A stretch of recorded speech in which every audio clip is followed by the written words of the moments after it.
The man who didn't look right. The psychologist Gary Klein once told me a story about a woman who attended a family gathering. She had spent years working as a paramedic and, upon arriving at the event, took one look at her father-in-law and got very concerned. "I don't like the way you look," she said. Her father-in-law, who was feeling perfectly fine, jokingly replied, "Well, I don't like your looks either." "No," she insisted. "You need to go to the hospital now." A few hours later, the man was undergoing life-saving surgery after an examination had revealed that he had a blockage to a major artery and was at immediate risk of a heart attack. Without his daughter-in-law's intuition, he could have died. What did the paramedic see? How did she predict his impending heart attack? When major arteries are obstructed, the body focuses on sending blood to critical organs and away from peripheral locations near the surface of the skin. The result is a change in the pattern of distribution of blood in the face. After many years of working with people with heart failure, the woman had unknowingly developed the ability to recognize this pattern on sight. She couldn't explain what it was that she noticed in her father-in-law's face, but she knew something was wrong. Similar stories exist in other fields. For example, military analysts can identify which blip on a radar screen is an enemy missile and which one is a plane from their own fleet, even though they are traveling at the same speed, flying at the same altitude, and look identical on radar in nearly every respect. During the Gulf War, Lieutenant Commander Michael Riley saved an entire battleship when he ordered a missile shot down, despite the fact that it looked exactly like the battleship's own planes on radar. He made the right call, but even his superior officers couldn't explain how he did it.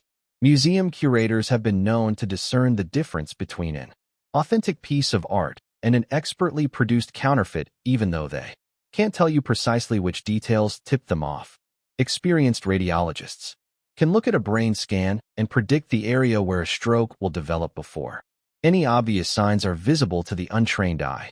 I've even heard of hairdressers noticing whether a client is pregnant based only on the feel of her hair. The human brain is a prediction machine. It is continuously taking in your surroundings and analyzing the information it comes across.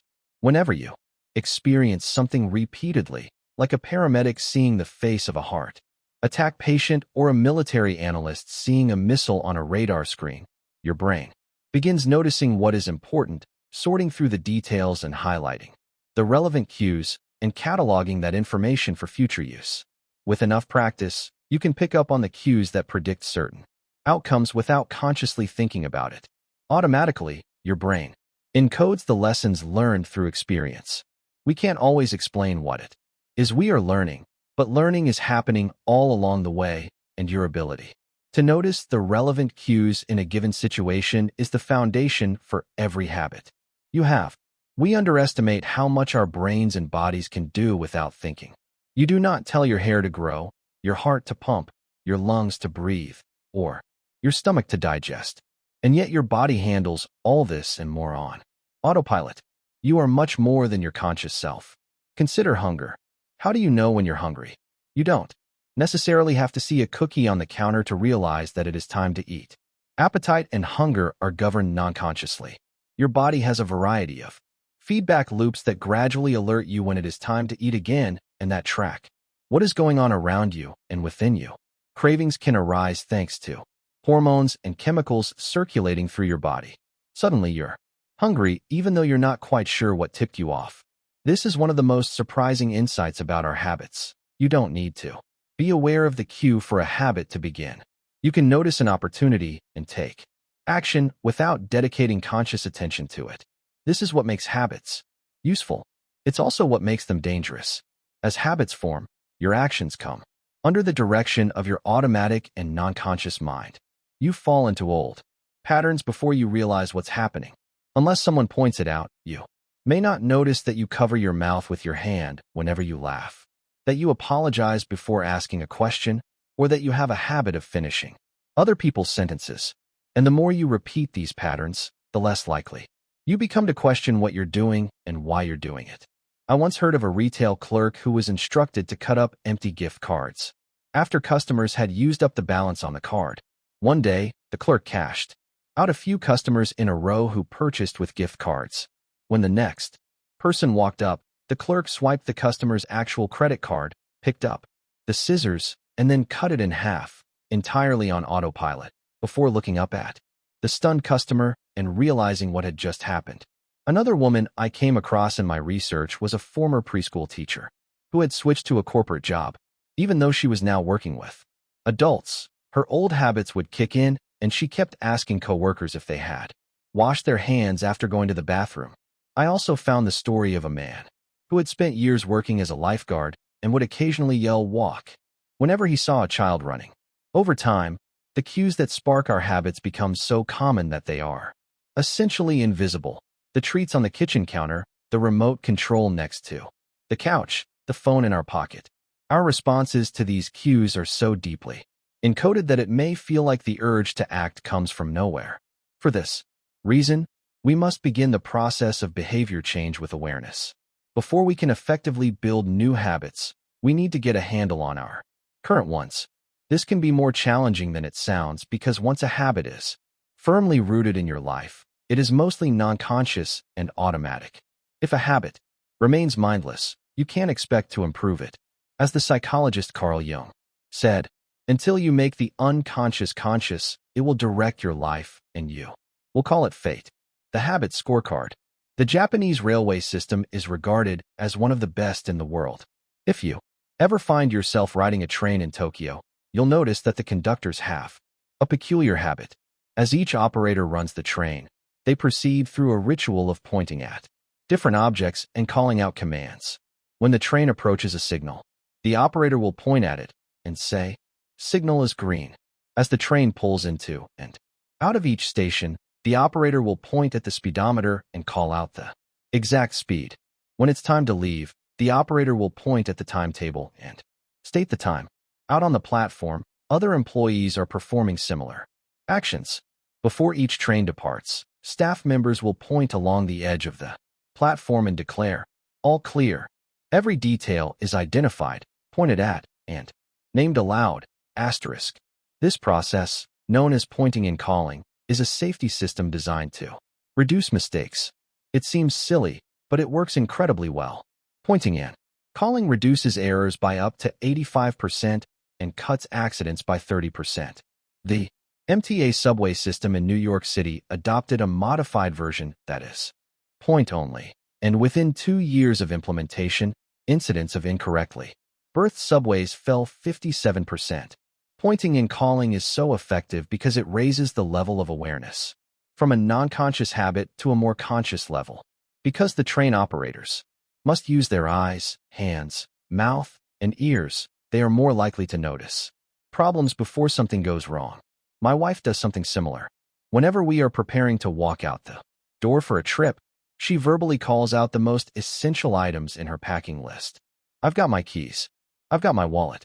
I've got my glasses. I've got my husband." The more automatic a behavior becomes, the less likely we are to consciously think about it. And when we've done something 1,000 times before, we begin to overlook things. We assume that the next time will be just like the last. We're so used to doing what we've always done that we don't stop to question whether it's the right thing to do at all. Many of our failures in performance are largely attributable to a lack of self-awareness. One of our greatest challenges in changing habits is maintaining awareness of what we are actually doing. This helps explain why the consequences of bad habits can sneak up on us. We need a point-and-call system for our personal lives. That's the origin of the Habit Scorecard, which is a simple exercise you can use to become more aware of your behavior. To create your own, make a list of your daily habits. Here's a sample of where your list might start. Wake up, turn off alarm, check my phone, go to the bathroom, weigh myself, take a shower, brush my teeth, floss my teeth, put on deodorant, hang up towel to dry, get dressed, make a cup of tea, and so on. Once you have a full list, look at each behavior and ask yourself, is this a good habit, a bad habit, or a neutral habit? If it is a good habit, write plus next to it. If it is a bad habit, write. If it is a neutral habit, write equals. For example, the list above might look like this. Wake up equals. Turn off alarm equals. Check my phone.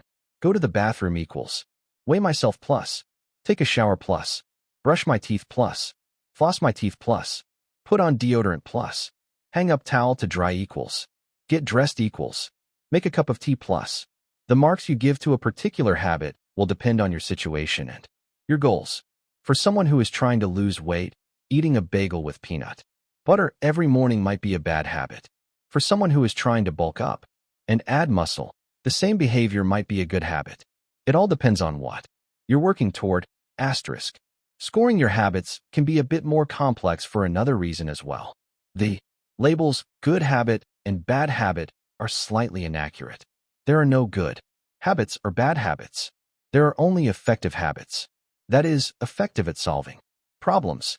All habits serve you in some way, even the bad ones, which is why you repeat them. For this exercise, categorize your habits by how they will benefit you in the long run. Generally speaking, good habits will have net positive outcomes. Bad habits have net negative outcomes. Smoking a cigarette may reduce stress right now. That's how it's serving you, but it's not a healthy long-term behavior. If you're still having trouble determining how to rate a particular habit, here is a question I like to use. Does this behavior help me become the type of person I wish to be? Does this habit cast a vote for or against my desired identity? Habits that reinforce your desired identity are usually good. Habits that conflict with your desired identity are usually bad. As you create your habit scorecard, there is no need to change anything at first. The goal is to simply notice what is actually going on. Observe your thoughts and actions without judgment or internal criticism. Don't blame yourself for your faults. Don't praise yourself for your successes. If you eat a chocolate bar every morning, acknowledge it, almost as if you were watching someone else. Oh, how interesting that they would do such a thing. If you binge eat, simply notice that you are eating more calories than you should. If you waste time online, notice that you are spending your life in a way that you do not want to. The first step to changing bad habits is to be on the lookout for them. If you feel like you need extra help, then you can try pointing and calling in your own life. Say out loud the action that you are thinking of taking and what the outcome will be. If you want to cut back on your junk food habit, but notice yourself grabbing another cookie, say out loud, I'm about to eat this cookie, but I don't need it. Eating it will cause me to gain weight and hurt my health. Hearing your bad habits spoken aloud makes the consequences seem more real. It adds weight to the action rather than letting yourself mindlessly slip into an old routine. This approach is useful even if you're simply trying to remember a task on your to-do list. Just saying out loud, tomorrow, I need to go to the post office after lunch, increases the odds that you'll actually do it. You're getting yourself to acknowledge the need for action, and that can make all the difference. The process of behavior change always starts with awareness. Strategies like pointing and calling and the habit scorecard are focused on getting you to recognize your habits and acknowledge the cues that trigger them, which makes it possible to respond in a way that benefits you. Chapter summary. With enough practice, your brain will pick up on the cues that predict certain outcomes without consciously thinking about it. Once our habits become automatic, we stop paying attention to what we are doing. The process of behavior change always starts with awareness. You need to be aware of your habits before you can change them. Pointing and calling raises your level of awareness from a non-conscious habit to a more conscious level by verbalizing your actions. The habit scorecard is a simple exercise you can use to become more aware of your behavior.